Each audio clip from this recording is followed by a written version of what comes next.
سامعین کرام، اکثر و بیشتر ہم نے ہر جمعے کو ہماری ہر ممکن کوشش ہے کہ آپ کے تمام سوالات کے بھی جواب دیں اور کچھ کالرز بھی لیں، تاکہ اگر آپ کچھ سوالات بھی پوچھنا چاہتے ہیں تو اس کے بارے میں بھی بتائیں. اور اس کے علاوہ ہماری ہر ممکن کوشش ہوتی ہے کہ مولانا صاحب شروع میں تھوڑا سا کچھ کسی بھی موضوع کے اوپر کچھ تھوڑی بہت بات بھی کریں، کہ وہ کہتے ہیں پیغام محبت جہاں تک پہنچی، یہ پیغام محبت شروع میں جو ہم مولانا سپاہت عالم محمد زبیر کے ذریعے آپ تک پہنچانے کی کوشش کرتے ہیں، یقیناً ان کی میٹھی سی آواز، پیاری آواز آپ کے دلوں میں اترتی ہے. یہ محبت قائم رہے انشاءاللہ تعالی اللہ تعالیٰ کی خاطر. سب سے پہلے بہت احترام سے اور محبت کے ساتھ السلام علیکم ورحمۃ اللہ وبرکاتہ. وعلیکم السلام ورحمۃ اللہ وبرکاتہ. بہت بہت شکریہ عبداللہ بھائی، اللہ وہ سلامت رکھے کہتے آپ ہیں کو. کہ اہلاً و سہلاً، مرحبا، خوش رہیے، ماشاءاللہ، مسکراتے رہیے، ہر وقت مسکراتے رہیے. اللہ ہم سب کو سلامت رکھے اور آمین. خوشی اور عافیت کے اللہ ساتھ رکھے. اللہم آمین. وہ تو وہی بات ہے نا کہ ہم لوگ ہر دم اب تو ایک ہی وقت مانگ رہے ہوتے ہیں صرف کہ اللہ تعالیٰ ہمیں جلد سے جلد اس امتحان میں پورا اتار دے.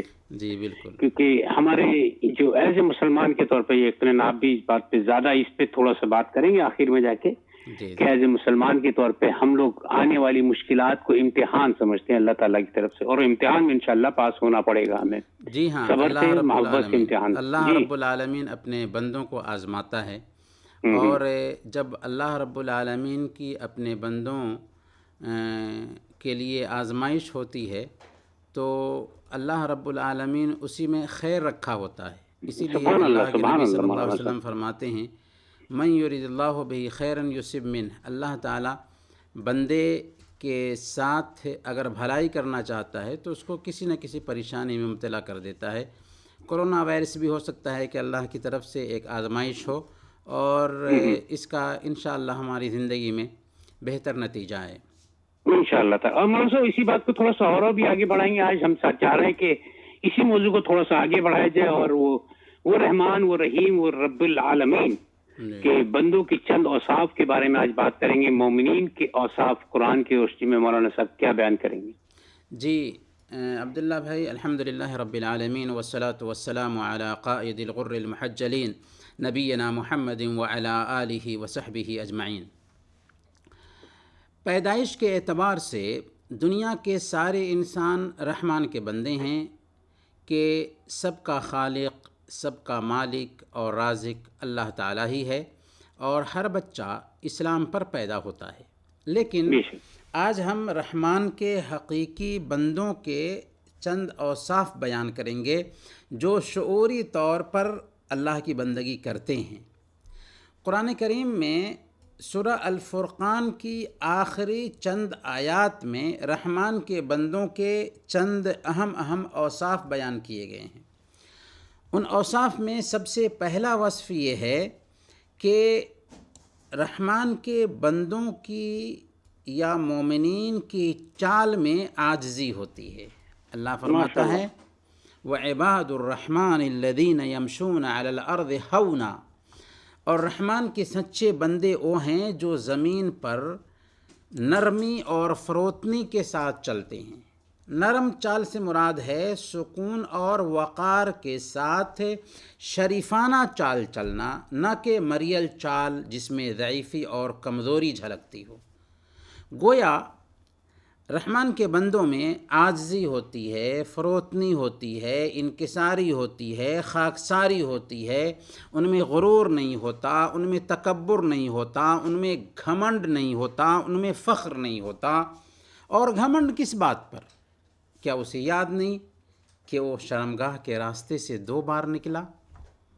کبھی پانی کا ایک حقیر قطرہ تھا، 9 مہینہ بعد نہایت تنگ جگہ سے نکلا، پھر ایک دن بے جان لاش بن جائے گا، اور ہر وقت اپنے ساتھ گندگی اٹھائے رکھتا ہے. آخر اسے گھمنڈ کس بات پر ہے؟ سنن ابن ماجہ کی روایت ہے، اللہ کے نبی صلی اللہ علیہ وسلم نے ایک دن اپنی ہتھیلی پر تھوکا، پھر اس سے تھوک میں سے اپنی شہادت کی انگلی میں لیا اور اس سے اشارہ کرتے ہوئے فرمایا کہ اللہ فرماتا ہے انا تعجزنی ابن آدم وقد خلقتک من مثل هذه بنو آدم، تم مجھے کیسے عاجز کر سکتے ہو جب کہ میں نے تجھے اسی جیسی چیز سے پیدا کیا، میں نے تجھے اسی جیسی چیز سے پیدا کیا۔ جی ہاں، ہمارے حبیب محمد صلی اللہ علیہ وسلم نے یہ بھی فرمایا کہ جس شخص کے دل میں رائی کے دانہ کے برابر بھی گھمنڈ ہوگا، تکبر ہوگا، وہ جنت میں داخل نہیں ہوگا۔ اللہ اکبر۔ اسی لیے رحمان کے بندوں میں انکساری ہوتی ہے، غرور نہیں ہوتا۔ رحمان کے بندوں کا دوسرا وصف یہ بیان کیا گیا کہ ان کی بول میں سنجیدگی ہوتی ہے، مطلب یہ کہ وہ جاہلوں اور نادانوں سے الجھتے نہیں۔ وَإِذَا خَاطَبَهُمُ الْجَاهِلُونَ قَالُوا سَلَامًا، اور جب جاہل ان سے مخاطب ہوتے ہیں اور ان سے الجھنا چاہتے ہیں تو وہ سلام کہہ دیتے ہیں۔ اللہ اکبر، اللہ اکبر۔ جی، یہ انسانی شخصیت کے کمال کی پہچان ہے کہ وہ نادانوں سے الجھتے نہیں۔ ایسے نادان جو شریف آدمیوں کے ساتھ بدتمیزی سے پیش آتے ہیں، گستاخی کرتے ہوئے جہالت پر اتر آتے ہیں، ضد اور ہٹ دھرمی کرنے لگتے ہیں، رحمان کے جو بندے ہوتے ہیں وہ ان سے الجھتے نہیں، اپنی زبان کو گندا نہیں کرتے، بلکہ خوبصورتی سے سلام کہہ کر وہاں سے دور ہو جاتے ہیں۔ سبحان اللہ، سبحان اللہ۔ کسی سے پیچھا چھڑانا ہو تو کہہ دیا جاتا ہے کہ اچھا بابا سلام، کیونکہ آپ الجھیں گے تو کیا ہوگا؟ ٹینشن بڑھے گا۔ اسی لیے کہتے ہیں نا، جواب جاہلاں باشد خاموشی، نادانوں کی باتوں کا جواب یہ ہے کہ خاموشی اختیار کی جائے۔ اللہ اکبر، اللہ اکبر۔ اسی لیے اللہ تعالیٰ نے اپنے نبی کو بھی اس بات کا حکم دیا کہ خذ العفو وامر بالعرف وعارض عن الجاہلین، کہ اے نبی نرمی اور درگزر کا معاملہ کیجئے، معروف کی تلقین کیجئے اور جاہلوں اور نادانوں سے مت الجھیے۔ یہ نہایت اعلیٰ وصف ہے جسے زندگی میں برتنے کی ضرورت ہے۔ رحمان کے بندوں کا تیسرا وصف یہ بیان کیا گیا کہ وہ راتوں میں جاگ کر قیام کرتے ہیں، شب بیداری کرتے ہیں۔ والذین یبیتون لربہم سجدا وقیاما، اور جو اپنے رب کے سامنے سجدے اور قیام کرتے ہوئے راتیں گزار دیتے ہیں۔ یعنی اللہ کے بندوں کی راتیں ان لوگوں کی راتوں کے جیسے نہیں ہوتی جو غفلت کے شکار ہوتے ہیں، جو پوری رات پاؤں پھیلا کر سوتے ہیں، جن کی راتیں شراب و کباب، ناچ گانوں، ٹیلی ویژن اور انٹرنیٹ کے بیہودہ مناظر دیکھنے میں گزرتی ہیں، بلکہ اللہ کے بندے شب زندہ دار ہوتے ہیں، وہ راتوں میں قیام کرتے ہیں، رکوع اور سجدے کرتے ہیں، جبکہ دنیا سو رہی ہوتی ہے۔ وہ سسکیاں بھرتے ہیں جبکہ لوگ خراٹے لے رہے ہوتے ہیں۔ اور ظاہر ہے کہ جو شب بیداری کا عادی ہوگا اس کے لیے یہ کیوں کر ممکن ہے کہ وہ 5 وقت کی نمازوں میں کوتاہی کرے، بلکہ یہ تو ایک مسلمان کی پہچان اور علامت ہے کہ وہ 5 وقت کی نمازوں کی پابندی کرتا ہو۔ گویا رحمان کے بندے صرف 5 وقت کی نمازوں پر اکتفا نہیں کرتے، بلکہ سنتوں اور نوافل کا اہتمام کرنے کے ساتھ ساتھ قیام اللیل بھی کرتے ہیں، شب بیداری بھی کرتے ہیں۔ تتجافا جنوبہم عن المضاجع یدعون ربہم خوفا وطمعا، کہ ان کی پیٹھیں بستروں سے الگ رہتی ہیں، اپنے رب کو خوف اور طمع کے ساتھ پکارتے ہیں۔ عطار ہو، رومی ہو، رازی ہو، غزالی ہو، کچھ ہاتھ نہیں آتا بے آہ سحرگاہی۔ رحمان کے بندوں کا چوتھا وصف یہ بیان کیا گیا کہ وہ عبادت اور ریاضت کے باوجود بے خوف نہیں ہوتے کہ ہم اللہ کے چہیتے ہیں، اللہ کے قریبی ہیں، ہمارا انجام اچھا ہوگا، نہیں، اور ہرگز نہیں، بلکہ وہ اللہ کے خوف سے کانپتے ہیں، جہنم کے عذاب سے ڈرتے ہیں اور جہنم کی آگ سے بچنے کی دعائیں کرتے ہیں۔ والذین یقولون ربنا اصرف عنا عذاب جہنم ان عذابها کان غراما انہا ساءت مستقرا ومقاما، کہ اللہ کے نیک بندے دعا کرتے ہیں کہ اے ہمارے رب، ہم سے جہنم کی سزا کو دور کر دے اس کا عذاب تو تباہی لانے والا ہے۔ بے شک وہ ٹھہرنے اور رہنے کے لحاظ سے بدترین جگہ ہے۔ یعنی اللہ کے بندوں کو اپنی نیکیوں پر فخر اور غرور نہیں ہوتا، وہ آہ سحرگاہی کا اہتمام کرنے کے باوجود، شب بیداری کرنے کے باوجود، قیام کرنے کے باوجود اس بات سے ڈرتے ہیں کہ کہیں ان کے اعمال اکارت نہ کر دیے جائیں، کہیں ان کی نیکیاں رد نہ کر دی جائیں۔ وہ ان کی قبولیت کے لیے فکر مند ہوتے ہیں۔ اسی مفہوم کو اللہ تعالیٰ نے سورہ المؤمنون میں بیان فرمایا، والذین یؤتون ما آتوا وقلوبهم وجلۃ انہم الی ربہم راجعون، یعنی جن کا حال یہ ہوتا ہے کہ وہ دیتے ہیں جو کچھ بھی وہ دیتے ہیں اور دل اس خیال سے کانپتے رہتے ہیں کہ ہمیں اپنے رب کے پاس پلٹنا ہے۔ اللہ اکبر۔ سنن ترمذی کی روایت ہے، حضرت عائشہ صدیقہ رضی اللہ تعالیٰ عنہ کہتی ہیں کہ میں نے اس آیت کریمہ کی تفسیر پوچھی اللہ کے نبی صلی اللہ علیہ وسلم سے کہ اے اللہ کے نبی صلی اللہ علیہ وسلم، کیا اس سے مراد وہ لوگ ہیں جو شراب پیتے اور چوری کرتے ہیں اور پھر ان کا دل کانپتا رہتا ہے؟ آپ صلی اللہ علیہ وسلم نے فرمایا کہ لا یا بنت الصدیق ولکنہم الذین یصلون ویصومون ویتصدقون وہم یخافون الا تقبل منہم۔ نہیں اے صدیق کی بیٹی، اس سے مراد وہ لوگ نہیں ہیں جو شراب پیتے ہیں اور چوری کرتے ہیں، بلکہ اس سے مراد وہ لوگ ہیں جو روزہ رکھتے ہیں، نماز پڑھتے ہیں، صدقہ خیرات کرتے ہیں، لیکن اس کے باوجود بھی ان کو ڈر لگا رہتا ہے کہ کہیں یہ اعمال رد نہ کر دیے جائیں۔ اللہ اکبر، سبحان اللہ، اللہ اکبر۔ رحمان کے بندوں کا پانچواں وصف یہ بیان کیا گیا کہ وہ اخراجات میں میانہ روی اختیار کرتے ہیں، نہ فضول خرچی کرتے ہیں اور نہ بخیلی سے کام لیتے ہیں۔ والذین اذا انفقوا لم يسرفوا ولم يقتروا وكان بين ذلك قواما، جو خرچ کرتے وقت نہ تو اسراف کرتے ہیں اور نہ ہی بخیلی، بلکہ ان دونوں کے درمیان معتدل طریقے پر خرچ کرتے ہیں۔ میانہ روی اور اعتدال پسندی زندگی کے ہر مرحلے میں مطلوب ہے، لیکن خاص کر خرچ کرنے میں ایک انسان کی شخصیت کا کمال یہ ہے کہ وہ میانہ روی اختیار کرے، نہ تو فضول خرچی کرے اور نہ ہی بخیلی پر اتر آئے۔ آج مسلم سماج میں فضول خرچی کے مظاہر ہر جگہ دیکھنے کو ہمیں ملتے ہیں، خاص کر شادی بیاہ ہو، فضول رسم و رواج ہو اور دیگر تقریبات ہوں، ان میں پانی کے جیسے پیسے بہائے جاتے ہیں۔ اللہ نے فرمایا وَلَا تُبَذِّرْ تَبْذِيرًا إِنَّ الْمُبَذِّرِينَ كَانُوا إِخْوَانَ الشَّيَاطِينَ، کہ فضول خرچی نہ کرو، فضول خرچ شیطان کے بھائی ہیں۔ محترم بھائیو اور بہنوں، اب تک ہم نے رحمان کے بندوں کے 5 اوصاف بیان کیے، اس لیے تاکہ انہیں ہم اپنے پریکٹیکل لائف میں جگہ دے سکیں۔ تو آئیے ان 5 اوصاف کو اپنی زندگی میں برتنے کا عہد کرتے ہیں۔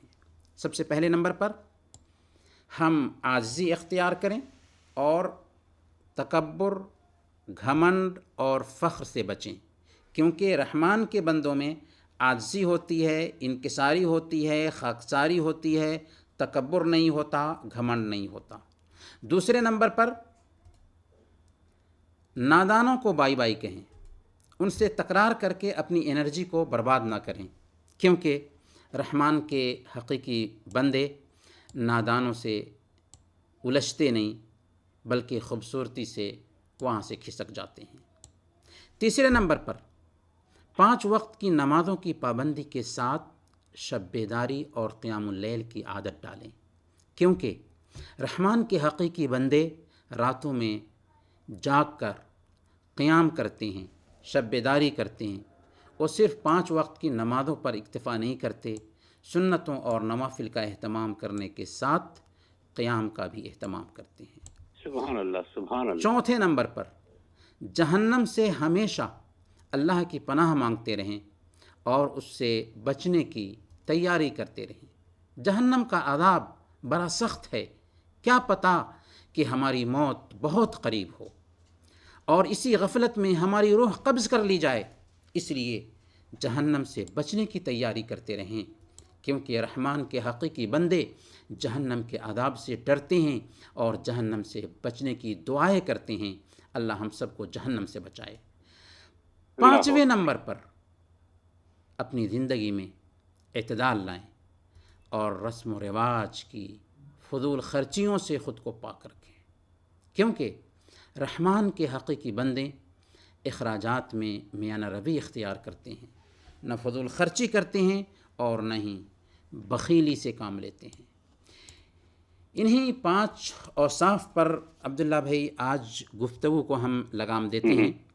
اگلے ہفتہ مزید اوصاف بیان کیے جائیں گے انشاءاللہ۔ انشاءاللہ اللہ ہم سب کو ان باتوں پر عمل کرنے کی توفیق عطا فرمائے، آمین یا رب۔ اللہم آمین، اللہم آمین۔ مولانا صاحب بہت بہت شکریہ، بہت ہی آسان اور سہل انداز میں، بہت ہی پیارے سے انداز میں آپ نے ایک چھوٹی سی بات 5 نکات بتانے کی کوشش کی، کاش کے دل میں اتر جائے یہ پیاری سی خوبصورت سی بات۔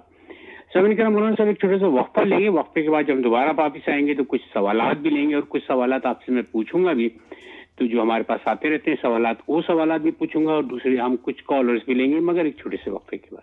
ایک دو پھر آپ کا استقبال ہے، اور آپ کو ایک بات اور بھی بتاتے چلیں کہ ہمارا واٹس ایپ نمبر ہے 99958246 999582 اور 46۔ اس پہ واٹس ایپ کر کے بھی آپ مولانا صاحب سے جو سوال کرنا چاہیں کر سکتے ہیں۔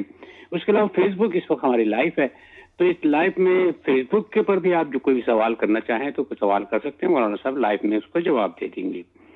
مولانا صاحب ایک کالر ہے، کالر کا سلسلہ شروع کرتے ہیں۔ جی ہیلو، السلام علیکم ورحمۃ اللہ وبرکاتہ۔ السلام جی، کیا ہے جناب؟ اللہ کا شکر، کیا حال چال ہے؟ نام کیا ہے آپ کا؟ میرا نام محمد یوسف سر۔ یوسف بھائی، کیا پوچھیں گے مولانا صاحب سے؟ مولانا صاحب سے پوچھنا، یہ جو سنتے ہیں یہ نفل ہیں، یہ ظہر کی بھی ضروری ہیں، ٹھیک ہے؟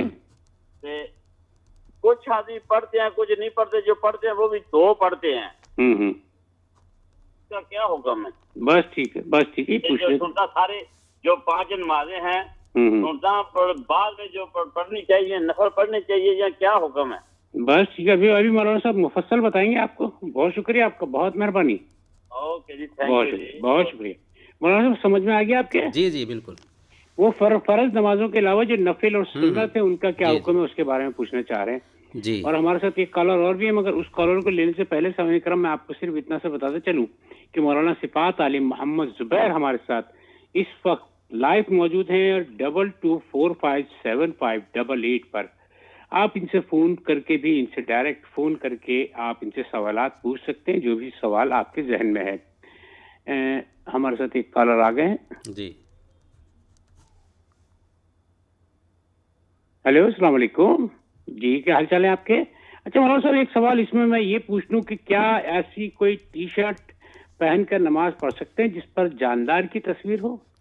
جی عبداللہ بھائی، ایک مسلمان کے لیے جائز نہیں ہے کہ وہ ایسا ٹی شرٹ یا پینٹ پہنے جس پر جاندار کی تصویر بنی ہوئی ہو۔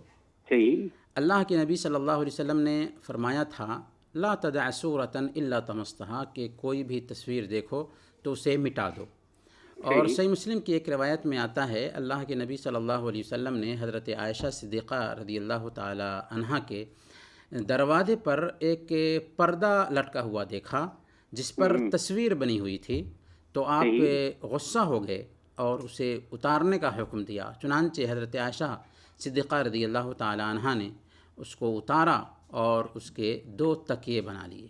اس سے یہ بھی پتہ چلتا ہے کہ اگر فرش اور قالین وغیرہ پر جاندار کی تصویر بنی ہوئی ہے تب تو جائز ہے، کیونکہ اس کو روندا جاتا ہے، لیکن ایسے کپڑے جس پر جاندار کی تصویر بنی ہوئی ہے اس میں نماز پڑھنا جائز نہیں ہے۔ رہی یہ بات کہ اگر کوئی آدمی ایسے شرٹ میں نماز پڑھتا ہے جس پر جاندار کی تصویر بنی ہوئی ہے تو نماز کا کیا حکم ہے؟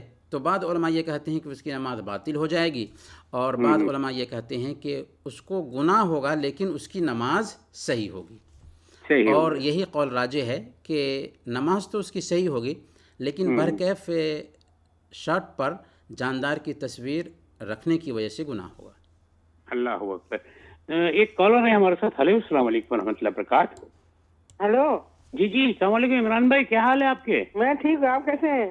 سب ٹھیک ہے نا عمران بھائی؟ ہاں سب ٹھیک ہے. میں پوچھنا چاہتا تھا کیا اونٹ کا گوشت کھانے سے وضو ٹوٹ جاتا ہے کیا؟ کیا بات ہے، کیا مشکل سوال کیا آپ نے بھی. اونٹ کا کھانے کا موڈ ہو رہا ہے آپ کا؟ نہیں، میں پوچھنا چاہتا ہوں کہ اونٹ کا گوشت کھانے سے وضو ٹوٹ جاتا ہے کیا؟ نہیں وہ تو میں سوال پوچھ لیتا ہوں، ویسے آپ کا موڈ ہو رہا ہے اونٹ کا گوشت کھانے کا؟ نہیں ابھی تو موڈ نہیں ہو رہا ہے. چلے عمران بھائی پوچھ کے بتاتا ہوں میں، ٹھیک ہے؟ ہاں ریڈیو اسٹیشن بتائیں گے. ابھی بتاتا ہوں، آپ ریڈیو کھلا رکھیے گا اپنا، ٹھیک ہے؟ ہاں اپنا ریڈیو آن رکھیے گا. اوکے ٹھیک ہے. بہت شکریہ. جی جی مولانا صاحب یہ ہمارے عمران بھائی تھے، یہ پوچھ رہے کہ کیا اونٹ کا خون وہ گوشت کھا سکتے ہیں، اور دوسرے وہ یوسف بھائی کے سوال کا جواب دے دیں. ہاں، سب سے پہلے یوسف بھائی نے پوچھا تھا کہ بہت سارے لوگ ہیں جو سنتوں اور نفلی نمازوں کا اہتمام نہیں کرتے. ظہر کی نماز ضروری ہے، ظہر کی سنتیں ضروری ہیں، کچھ لوگ پڑھتے ہیں اور کچھ لوگ نہیں پڑھتے، کچھ لوگ 2 رکعت ہی پڑھتے ہیں. دیکھیں، ظہر سے پہلے اور ظہر کے بعد بھی سنتیں ہیں، اور اسی طریقے سے دوسری بھی سنتیں ہیں. ان کو سنن مؤکدہ کہا جاتا ہے. سنن مؤکدہ ضروری نہیں ہیں، لیکن ان سنن مؤکدہ کی بڑی اہمیت ہے. تاکیدی سنتیں ہیں، اسی لیے ان کی اہمیت ہے. بلکہ صحیح مسلم کی ایک روایت ہے، حضرت ام حبیبہ رضی اللہ تعالی عنہ بیان کرتی ہیں کہ میں نے اللہ کے نبی صلی اللہ علیہ وسلم کو فرماتے ہوئے سنا: ما من مسلم يصلي لله كل يوم 12 ركعة تطوعا غير فريضة إلا بنى الله به بیتا فی الجنہ، کہ جو بندہ دن اور رات میں فرض کے علاوہ 12 رکعت سنتوں کی پابندی کرتا ہے، اللہ تعالیٰ اس کے لیے جنت میں گھر بناتا ہے. کہاں گھر بناتا ہے؟ جنت میں گھر بناتا ہے. دنیا میں اگر ہم گھر بنانا چاہتے ہوں تو سالوں سال ہمیں پلاننگ کرنا پڑتی ہے، اور گھر بھی بنا پاتے ہیں تو اینٹ اور پتھر کا. لیکن اللہ تعالیٰ ان 12 رکعتوں کی پابندی کرنے کی وجہ سے ہمارے لیے جنت میں گھر بناتا ہے، جس کی ایک اینٹ سونا کی ہوگی، دوسری اینٹ چاندی کی ہوگی. اللہ اکبر. یہ 12 رکعتیں کون سی ہیں؟ ظہر سے پہلے 4 رکعت، ظہر کے بعد 2 رکعت، مغرب کے بعد 2 رکعت، عشاء کے بعد 2 رکعت، اور فجر سے پہلے 2 رکعت. کل ملا کر 12 رکعتیں ہوتی ہیں. محمد یوسف بھائی کہہ رہے تھے کہ کچھ لوگ 2 رکعت ہی پڑھتے ہیں ظہر سے پہلے. تو یاد رکھیں کہ ظہر سے پہلے 2 رکعت بھی ثابت ہے، 4 رکعت بھی ثابت ہے. صحیح بخاری کی روایت میں آتا ہے کہ 10 رکعتیں ہم لوگ پڑھتے تھے. تو 10 رکعتوں میں ظہر سے پہلے 2 رکعت آتی ہے.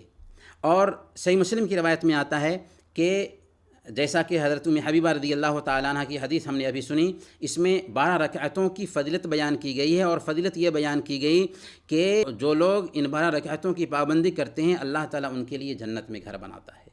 تو اس بات کی گنجائش ہے کہ ظہر سے پہلے 2 رکعت بھی پڑھیں، ظہر کے سے پہلے 4 رکعت بھی پڑھیں. لیکن بہتر یہ ہے کہ 4 رکعت پڑھیں، اور 4 رکعت پڑھیں گے تو ہمیں یہ بشارت بھی ملے گی کہ اللہ تعالیٰ ہمارے لیے جنت میں گھر بنائے گا. بہت سارے لوگ ان سنتوں کی پابندی نہیں کرتے. تو اگر کسی نے پابندی نہیں کی تو یاد رکھیں کہ ایک دن آئے گا کہ وہ فرض کا بھی تارک بن جائے گا، کیونکہ سنتیں جو ہیں نا ہم سے فرض کا اہتمام کراتی ہیں.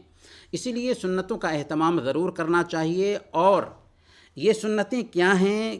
کل قیامت کے دن جب ہم اللہ کے دربار میں حاضر ہوں گے اور ہماری نیکیاں کم ہونے لگیں گی، تو اللہ تعالیٰ کہے گا کہ دیکھو اس بندے کے پاس کیا سنتیں ہیں، یعنی فرائض میں کوتاہی ہیں.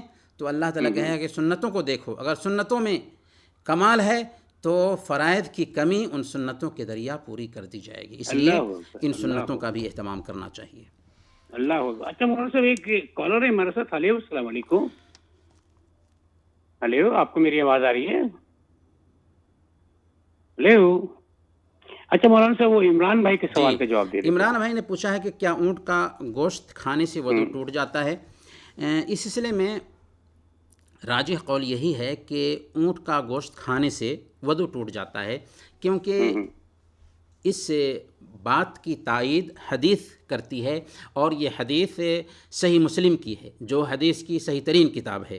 صحیح مسلم میں ایک حدیث ہے، اللہ کے نبی صلی اللہ علیہ وسلم سے پوچھا گیا کہ کیا جب ہم بکری کا گوشت کھائیں تو وضو کریں؟ آپ نے فرمایا کہ چاہو تو وضو کر لو، چاہو تو نہ کرو۔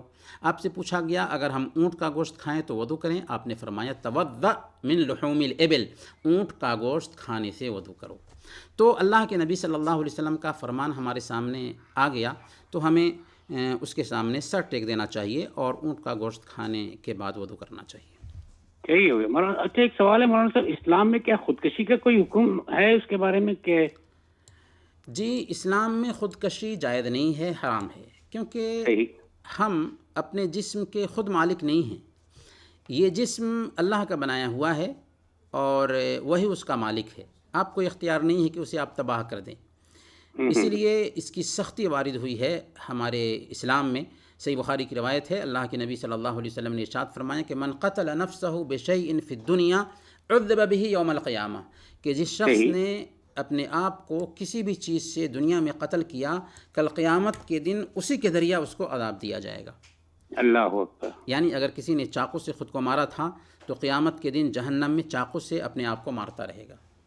اللہ اکبر، اللہ اکبر۔ اور عبداللہ بھائی، آدمی خودکشی کیوں کرتا ہے؟ مسائل سے تنگ آ کرنا، لیکن ایک مسلمان خوشی اور غم ہر حالت میں اللہ کے فیصلے سے راضی رہتا ہے، وہ خودکشی کیوں کرے گا؟ یعنی مسائل آئے تو اللہ رب العالمین نے یہ مسائل ہمارے لیے مقدر کیا تھا، اور ابھی ہم نے ذکر کیا نا کہ اللہ تعالیٰ کسی بندے کے ساتھ بھلائی کا معاملہ کرنا چاہتا ہے تو اس کو کسی نہ کسی پریشانی اور تکلیف سے دوچار کرتا ہے۔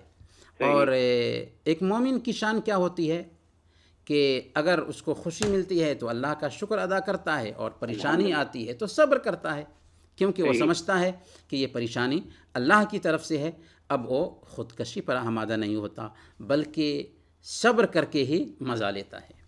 اللہ اکبر، اللہ اکبر۔ اچھا مولانا صاحب، ایک سوال یہ بھی ہے کہ ہمارے یہاں رواج ہے کہ داماد سے بھی پردہ کرایا جاتا ہے، اگر نہ کریں تو لوگ غلط سمجھتے ہیں، لیکن ہم نے سنا ہے کہ داماد سے پردہ نہیں ہے، اس میں کیا رہنمائی کریں گے آپ؟ جی، داماد عورت کے لیے اس کا محرم ہوتا ہے، یعنی ان مردوں میں سے ہوتا ہے جن سے شادی نہیں ہو سکتی۔ اللہ تعالیٰ نے قرآن میں بیان فرمایا محرمات کا ذکر کرتے ہوئے، وَأُمَّهَاتُ نِسَائِكُمْ، تمہاری بیویوں کی مائیں یعنی تمہاری ساس تم پر حرام ہیں۔ اس لیے ساس کے لیے داماد سے پردہ نہیں ہے۔ ضرورت کے وقت ایک عورت اپنے داماد کے ساتھ سفر بھی کر سکتی ہے، لیکن عبداللہ بھائی اس کا کیا کیا جائے؟ جو ہم نے غیر قوموں کی دیکھا دیکھی فضول رسم و رواج کو اپنے سماج میں جگہ دے رکھی ہے، جس کا نتیجہ یہ ہے کہ جس سے پردہ کرنا چاہیے اس سے عورتیں پردہ نہیں کرتی ہیں، اور جس سے پردہ نہیں کرنا چاہیے اس سے پردہ کیا جاتا ہے۔ اللہ اکبر۔ آپ سوچئے نا، اللہ کے نبی صلی اللہ علیہ وسلم نے دیور کے بارے میں کہا الحم والموت، دیور موت ہے، لیکن عورتیں دیور سے پردہ نہیں کرتی اور سسر سے پردہ کرتی ہیں، حالانکہ سسر ایک عورت کے لیے محرم ہے۔ تو ایک مسلمان کو چاہیے کہ وہ اللہ کا غلام ہے، اس لیے اللہ اور اس کے رسول کے فرمان کے سامنے میں سر ٹیک دے۔ لا یؤمن احدکم حتی یکون ہواہ تبعا لما جئت بہ، کہ تم میں سے ایک آدمی اس وقت تک مومن نہیں ہو سکتا جب تک کہ وہ میری لائی ہوئی شریعت کے تابع اپنی خواہش کو نہ کر دے۔ اللہ اکبر۔ اور عبداللہ بھائی، اللہ کی نافرمانی میں مخلوق کی اطاعت جائز نہیں ہوتی۔ لا طاعت لمخلوق فی معصیت الخالق، کہ اللہ کی نافرمانی میں مخلوق کی اطاعت جائز نہیں ہے۔ اس لیے ایک مسلمان کو چاہیے کہ وہ شریعت پر چلے، رواج کو نہ دیکھے اور روایت کا پابند نہ بنے، بلکہ شریعت کے مطابق زندگی گزارنے کی کوشش کرے۔ سبحان اللہ، سبحان اللہ مولانا صاحب، ماشاء اللہ ماشاء اللہ، بہت زبردست۔ یہ سسر اور داماد کا جو آپ نے نقطہ دیا نا، یہ میں خود بھی پہلے تو میری معلومات میں بہت اچھا اضافہ ہوگا۔ اور مولانا صاحب ایک بات اور بھی آگے بڑھیں گے تھوڑا سا، کہ وہی بات ہے کہ اسلام میں دل لگی ہنسنا، جی جی، کیا ہنسی مذاق کی باتیں کی جا سکتی ہیں؟ جی، مسکراہٹ بکھیرنے کے لیے؟ جی، دل لگی سے مراد اگر یہ ہے کہ مسکرانے کی باتیں کی جائیں تو اس میں کوئی حرج کی بات نہیں. لیکن اگر دل لگی سے مراد یہ ہو کہ کسی کے دل کو چوٹ پہنچائیں، جیسا کہ بہت سارے لوگ دل لگی کے نام سے ایسا کہتے ہیں اور اس طرح سے کسی کے دل کو چوٹ بھی پہنچا دیتے ہیں، تو یہ جائز نہیں ہوگا. رہی بات خوش طبعی کی، دل لگی کی، تو اللہ کے نبی صلی اللہ علیہ وسلم نے جو ساری انسانیت میں سب سے افضل تھے، انہوں نے خود دل لگی کی ہے، خوش طبعی فرمائی ہے. صحیح. ایک مرتبہ اللہ کے نبی صلی اللہ علیہ وسلم کے پاس ایک بوڑھی عورت آئی. اس نے کہا کہ اللہ کے نبی صلی اللہ علیہ وسلم میرے لیے دعا کر دیجئے کہ اللہ تعالیٰ مجھے جنت میں داخل کرے. آپ صلی اللہ علیہ وسلم نے فرمایا کہ بڑھیا جنت میں نہیں جائے گی. وہ پریشان ہو گئی اور مایوس ہو کر لوٹنے لگی. تو اللہ کے نبی صلی اللہ علیہ وسلم نے فرمایا کہ کیا تم نے اللہ تعالیٰ کا فرمان نہیں سنا؟ فجعلناہن ابکارا، کہ ہم جنتی عورتوں کو باکرا بنا کر کے جنت میں داخل کریں گے.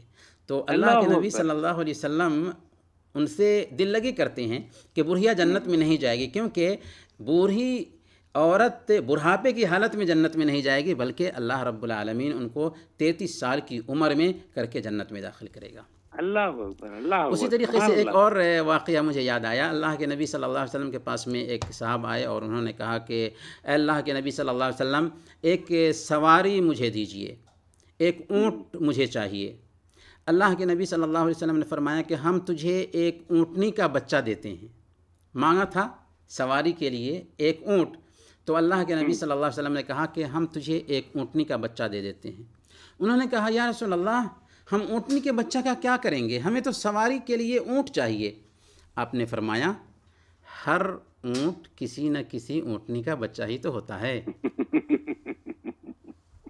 سبحان اللہ. لیکن عبداللہ بھائی، یہ بات بھی دھیان میں رکھی جائے کہ لوگوں کو ہنسانے کے لیے جھوٹ کا سہارا نہیں لیا جا سکتا. بہت سارے لوگ ہنسانے کے لیے جھوٹ بھی بولتے ہیں، حالانکہ اللہ کے نبی صلی اللہ علیہ وسلم نے منع کیا. کہا ویل للذی یحدث بالحدیث لیضحک بہ القوم فیکذب ویل لہ ویل لہ، کہ جو لوگ لوگوں کو ہنسانے کے لیے جھوٹ بولتے ہیں ان کے لیے تباہی ہے، ان کے لیے تباہی ہے، ان کے لیے تباہی ہے. تو دل لگی اچھی بات ہے، لیکن سچی بات ہی میں، جھوٹ میں نہیں.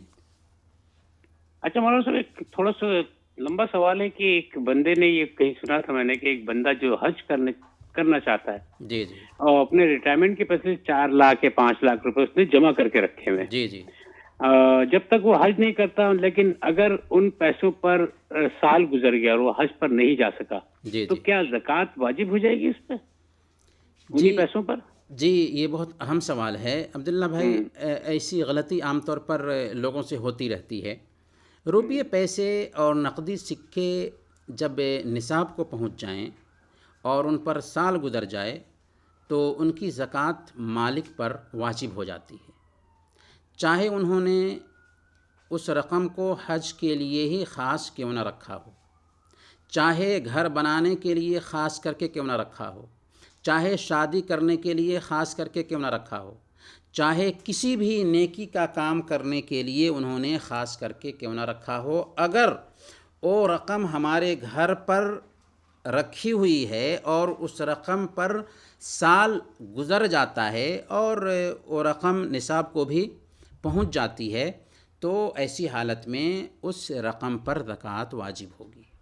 ہاں، جیسا کہ سوال میں کہا گیا ہے کہ انہوں نے حج کے لیے رکھا تھا تو ان کو چاہیے کہ حج کرنے میں جلدی کریں، اور خیر کے کام میں جلدی کرنی بھی چاہیے، خاص طور پر حج کے کام میں، کیونکہ اگر کسی کے اوپر حج فرض ہے اور وہ ٹال مٹول کرتا رہا تو ہو سکتا ہے کہ اس کی موت ہو جائے اور پھر اللہ کے ہاں وہ جواب دہ ٹھہرے. ہاں، اگر کسی عذر کی وجہ سے حج میں تاخیر ہوتی ہے، پر اگر اس رقم پر سال گزر جاتا ہے تو پھر ان کو زکوٰۃ دینی ہی ہوگی.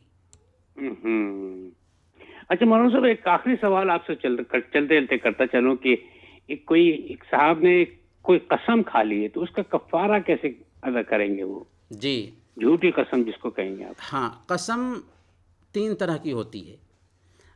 ایک قسم یہ ہے کہ ایک بندہ ایسی ہی کچھ زبان پر آنے والی قسمیں، عام طور پر عربوں میں آپ دیکھتے ہوں گے لا واللہ بلا واللہ، یعنی اور ہم بھی کبھی کبھی کہتے ہیں واللہ کیا ایسی بات ہے؟ تو اگر اس طرح کی کچھ باتیں ہیں جو زبان پہ آ جاتی ہیں تو اس کا مواخذہ نہیں ہوتا اور اس میں کفارہ بھی نہیں ہے۔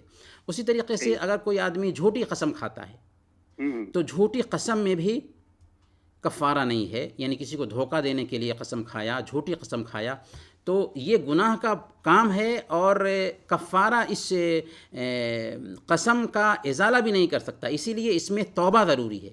یعنی جھوٹی قسم کھانے والے یا دھوکہ دینے کے لیے قسم کھانے والے کے لیے کفارہ نہیں ہے، بس توبہ کرنا ضروری ہے۔ لیکن قسم کی ایک تیسری شکل ہوتی ہے جس کو منعقدہ کہتے ہیں، کہ ایک بندہ جان بوجھ کر کے کسی معاملے کو پختہ کرنے کے لیے قسم کھاتا ہے، تو اس میں قسم کا کفارہ ہے۔ صحیح، تو وہ کفارہ کیا ہوگا اس کے بارے میں؟ کفارہ کے بارے میں اللہ رب العالمین نے خود ذکر کر دیا، فکفارۃ اطعام 10 مساکین من اوسط ما تطعمون اہلیکم او کسوتہم او تحریر رقبہ، کہ قسم کا کفارہ یہ ہے کہ ایک بندہ 10 مسکین کو کھانا کھلائے، یا 10 مسکین کو کپڑے پہنائیں، یا غلام آزاد کرے۔ 10 مسکین کو کھانا کھلائے، یا 10 مسکین کو کپڑے پہنائیں، یا غلام آزاد کرے۔ تو غلام آزاد کرنے کا تو تصور نہیں ہے، یا تو 10 مسکین کو کھانا کھلانا ہے یا 10 مسکین کو کپڑے پہنانے ہیں۔ اگر کھانا کھلانے کی طاقت نہیں ہے، کپڑے پہنانے کی طاقت نہیں ہے، تو اس کو چاہیے کہ 3 روزے رکھ لے، 3 روزے رکھ لے، اس کے قسم کا کفارہ ہو جائے گا۔ ٹھیک ہو گیا مولانا صاحب، بہت بہت شکریہ۔ ہمارا وقت ختم ہوا جاتا ہے، مگر آخر میں چلتے چلتے وہی کہ کووڈ-19 کے اندر ہم لوگ وہ کہتے ہیں نا کہ ابھی یہ وبا کا مرض جو ختم نہیں ہوا ہے، اس لیے بہت احتیاط کی ضرورت ہے۔ تو سامعین کرام کو تھوڑا سا پیغام بھی دیجیے گا اور دعا بھی کرتے چلیں۔ جی، ہم گزارش کریں گے اپنے بھائیوں سے، اپنی بہنوں سے، کہ کرونا وائرس کی یہ وبا اللہ کی طرف سے ایک آفت ہے، ایک مصیبت ہے، ایک آزمائش ہے، اس لیے اس سے ہم احتیاط برتیں۔ جو آزمائشیں ہوتی ہیں، اور خاص طور پر ایسی بیماریاں جن کے بارے میں ہماری شریعت نے بھی رہنمائی کی کہ اس کے اندر منتشر ہونے اور پٹنے، تعدی کا اثر پایا جاتا ہے، تو ایسی بیماریوں سے ہم احتیاط برتیں، مصافحہ کرنے سے بچیں، بھیڑ بھاڑ میں جانے سے بچیں۔ نماز کے لیے بھی ہم مسجد میں جاتے ہیں تو وہاں پر بھی احتیاط برتیں۔ بہت سارے لوگ مسجدوں میں جاتے ہیں تو نکلنے میں احتیاط نہیں برتتے، حالانکہ وہاں پر بھی احتیاط برتنے کی ضرورت ہے۔ باتھ روم میں ہم جاتے ہیں، وہاں پر بھی احتیاط برتنے کی ضرورت ہے۔ ہر جگہ پر ہم احتیاط برتیں تاکہ ہم اس وائرس پر کنٹرول پا سکیں، کیونکہ اجتماعی شکل میں ہی بیماریوں پر کنٹرول پایا جا سکتا ہے۔ اگر ہم سوچیں کہ ہمارے ایک آدمی کے ایسا کرنے سے کیا ہو جائے گا، نہیں، ایک آدمی کے احتیاط کرنے سے ہی سارا سماج احتیاط برتے گا، لہذا ہمیں چاہیے کہ احتیاط برتیں۔ اللہ تعالیٰ سے ہم دعا کرتے ہیں کہ الہ العالمین تو ہم سب کے مسائل حل فرما دے، ہمارے اہل و اولاد کی حفاظت فرما، جو لوگ پریشان حال ہیں الہ العالمین ان کی پریشانی کو دور فرما دے، جو لوگ بیمار ہیں الہ العالمین ان کی بیماری کو ٹھیک فرما دے۔ الہ العالمین ہم سب کو زندہ رکھنا تو ایمان پر زندہ رکھنا، اور وفات دینا تو ایمان پر وفات دینا۔ وصلی اللہم علی نبینا محمد وعلی آلہ وصحبہ اجمعین۔ اللہم آمین، اللہم آمین۔ بہت بہت شکریہ مولانا صاحب۔